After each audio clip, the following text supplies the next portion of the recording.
And I now recognize the ranking member from New York, Representative Meeks, for any opening statement that you may have. Thank you, Mr. Chairman, and I want to say thank you to our witnesses for joining us today. It was just over a year ago the Syrian people celebrated the end of 5 decades of brutal dictatorship under the Assad family. The fall of Bashar al-Assad ushered in a new beginning for the Syrian people and a critical opportunity for the interim government of Ahmed Sharaa. I, along with many members of Congress, repeatedly decried the Assad regime's ceaseless brutality, which was characterized by years of brutal bombings and extensive torture apparatus we are continuing to learn more about, and a criminal disregard for the most basic responsibilities of governance. He perpetuated one of the 21st century's most shameful campaigns of atrocities against his own people. Crimes against humanity for which he must be held accountable. Now the Syrian people face a much different reality and a hopeful future. Gone are the days of Assad and his dictatorial family ruling with an iron fist and destroying the country for his and his family's exclusive benefit. Interim President Sharaa has promised to govern with inclusivity and justice. And when I met with him in New York last fall, he was clear about his intentions to be a president for all Syrians.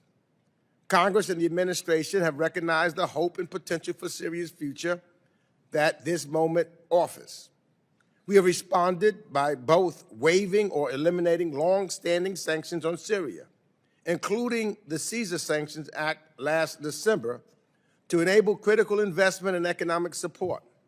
This is vital for Syria and President Sharaa's government to rebuild after decades of neglect and destruction at the hands of Assad.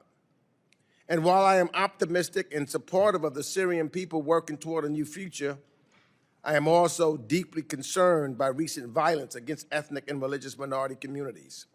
Incidents such as last April's brutal violence against the Druze communities in Swawada,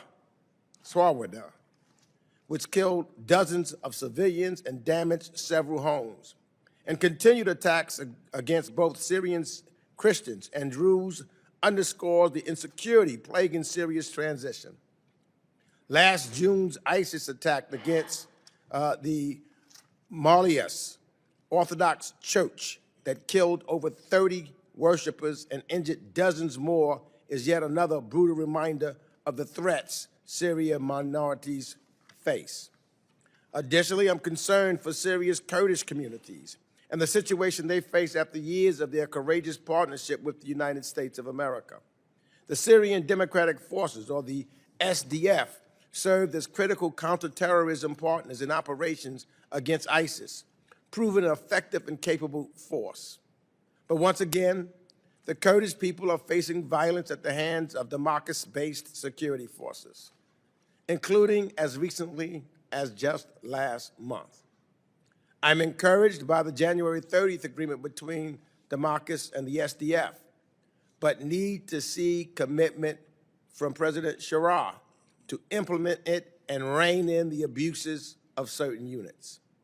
Finally, as June's attack on the Orthodox Church and another attack last December that killed 3 U.S. personnel show, ISIS has been degraded but must be fully eliminated so as to no longer pose a threat to the Syrian government,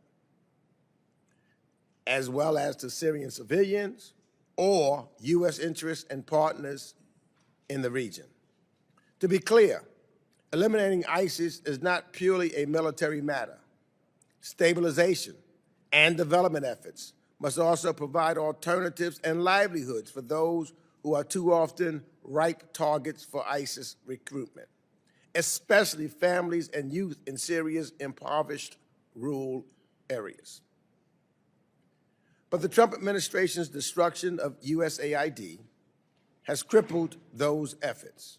So I'm keen to explore ways in which we in Congress can act to support those goals.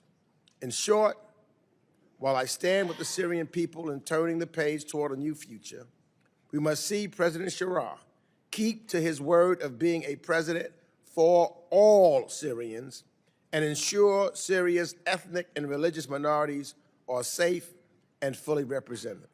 Thank you, and I yield back the balance of my time.